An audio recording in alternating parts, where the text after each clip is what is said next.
Buonasera、マエストロノートです。今夜も10分だけ音楽に時間をください。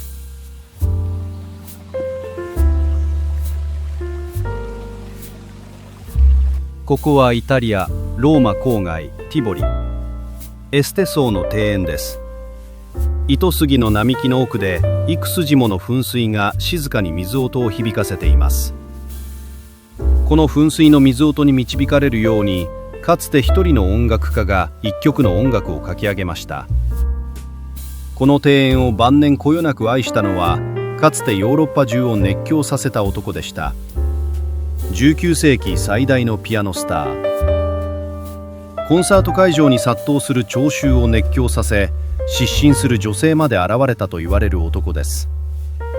しかしこの男は名声の絶頂にあったある時期、演奏活動のすべてを捨て、聖職者としての道を選びました。フランツ・リスト。なぜ拍手喝采の頂点にいた男が教会の祭壇を選んだのでしょうか。そのきっかけは、彼が人生で経験したある一連の悲劇にありました。今夜はここから始めましょう。熱狂の絶頂から静寂を選んだ男の物語を。Apriamo il sipario。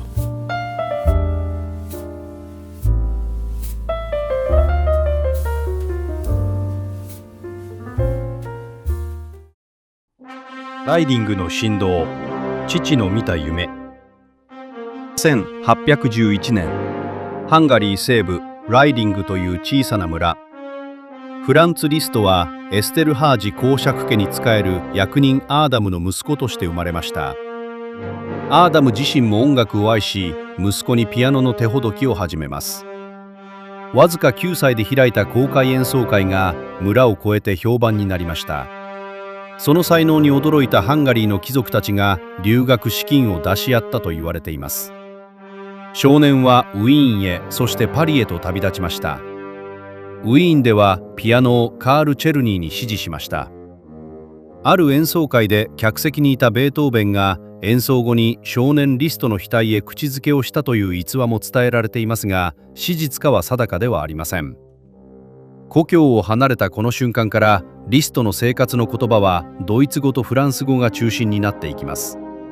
生涯ハンガリーの誇りと呼ばれ続けながらも、母国語であるはずのハンガリー語をほとんど話せなかったのは、この幼い旅立ちに理由があったのではないでしょうか。パリ、パガニーニの衝撃。スターの誕生。パリに渡った青年リストは1832年、ある演奏会に足を運びます。バイオリニストニコロ・パガニーニの超絶技巧でした。ピアノでもこれほどのことができないだろうか。帰り道、リストはそう考え続けたと言われています。この夜が彼をピアノの魔術師へと変えていきました。以後リストはそれまでの技巧の限界を書き換えるような猛練習に打ち込んだと言われています。同じ頃、人妻であった伯爵夫人マリー・ダグーとの関係が始まります。二人は駆け落ち同然にパリを離れ、ブランディーヌ、小島、ダニエルと3人の子供を設けました。1840年代、リストのコンサートはヨーロッパ中を熱狂させます。会場に押し寄せる聴衆、投げられる手袋やスカーフ、失神する女性たち。演奏後には聴衆がステージに殺到し、リストの手袋や髪の毛の一房を奪い合ったとさえ言われています。詩人ハインリヒ・ハイネはこの現象をリストマニアと名付けました。拍手は鳴りやみませんでした。しかしその拍手の裏で、家庭はすでに静かに崩れ始めていました。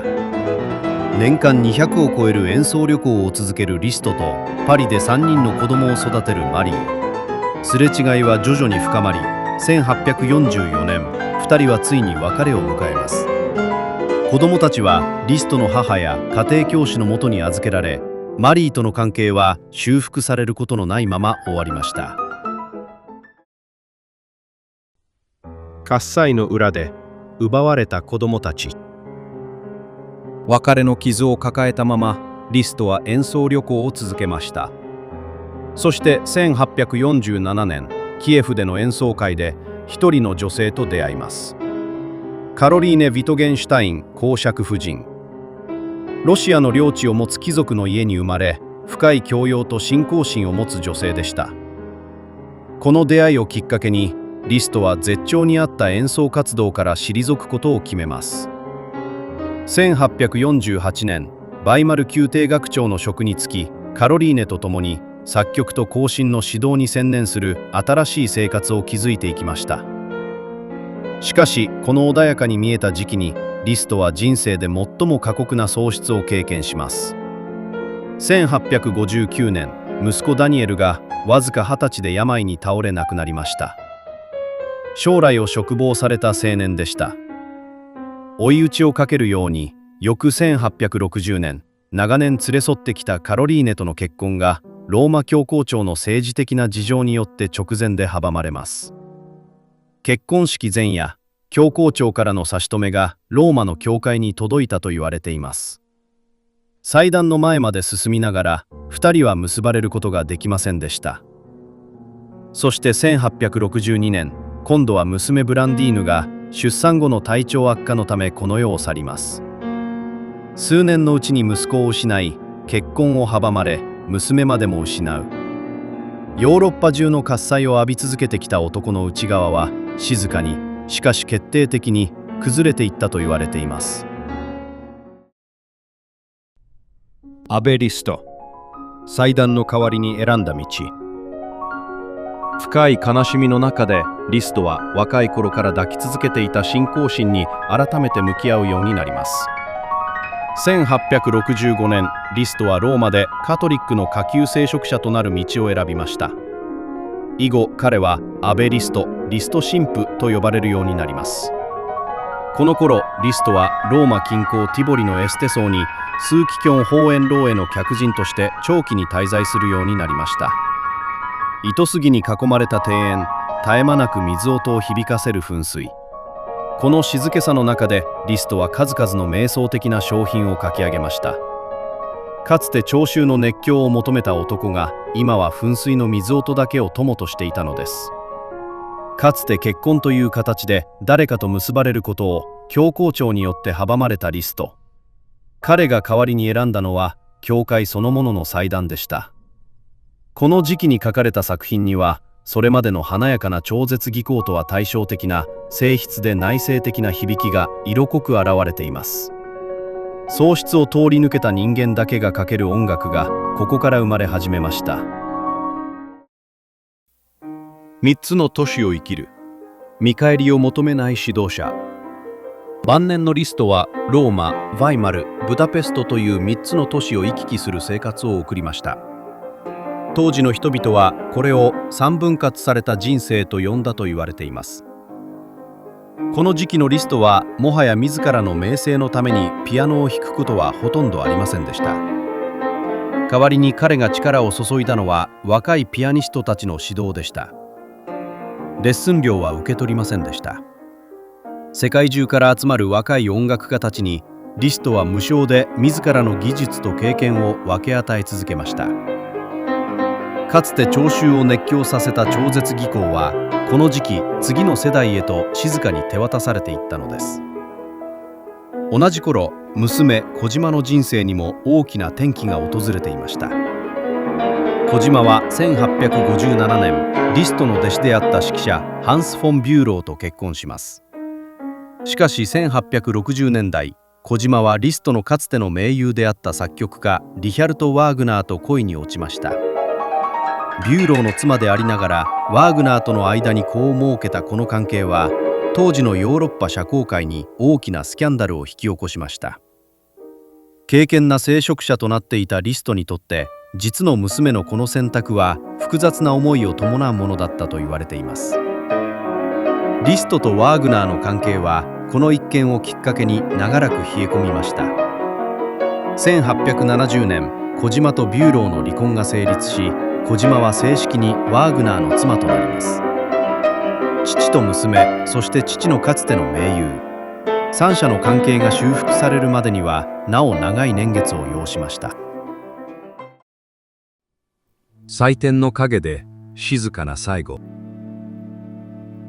1883年、リヒャルト・ワーグナーが世を去ります。未亡人となったのはリストの娘小島でした。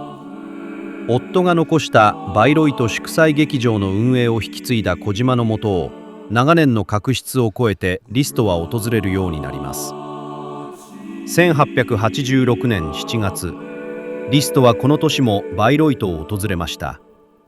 娘小島が運営するワーグナー音楽祭のためです。すでに体調は思わしくありませんでした。長年の心臓の不調に加え、旅の疲れから肺炎を発症しました。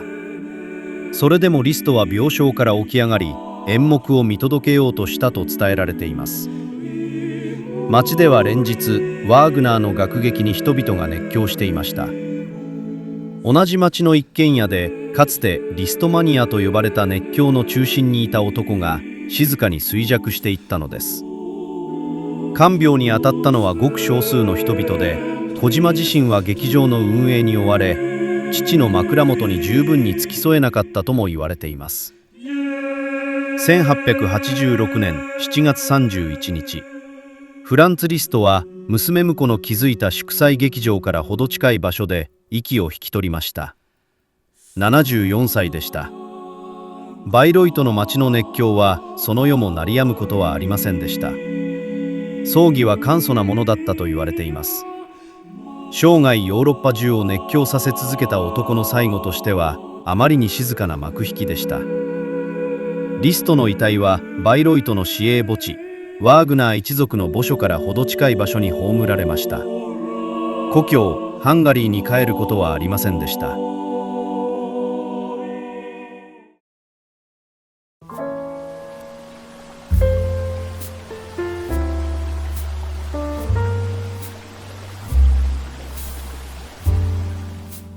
熱狂、喪失、祭壇、そして静寂の中の最後。リストの人生は拍手喝采の絶頂から誰にも気づかれない静けさへと下っていく長い旅路でした。